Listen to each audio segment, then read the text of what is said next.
ورا كل امان بالعراق اكو جندي واقف.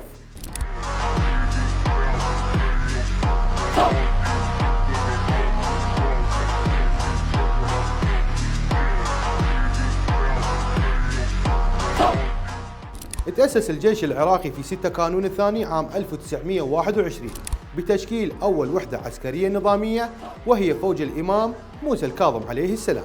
يعد الجيش العراقي من أقدم الجيوش العربية، ولعب دورا أساسيا في ترسيخ مفهوم الدولة العراقية وسيادتها بعد نهاية الحكم العثماني.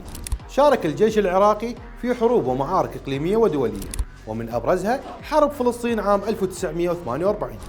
تميز الجيش العراقي بعقيدته الوطنية اللي تقوم على دفاع عن وحدة العراق وسلامة أراضيه بعيدا عن الانتماءات الضيقة. قدم الجيش العراقي آلاف الشهداء والجرحى في سبيل حماية الوطن، وكان في طليعة القوات التي واجهت الإرهاب ودافعت عن المدن العراقية. لعب الجيش دورا محوريا في الحفاظ على الأمن الداخلي ومساندة الشعب في الأزمات والكوارث، إضافة إلى واجبه العسكري. يمثل عيد الجيش العراقي مناسبة لتكريم تضحيات الجنود والضباط واستذكار بطولاتهم في مختلف المراحل التاريخية. يبقى الجيش العراقي رمزا للقوة الوطنية ووحدته، وعنصرا أساسيا في استقرار العراق وبناء مستقبله. وكل عام والجيش العراقي الباسل بألف خير.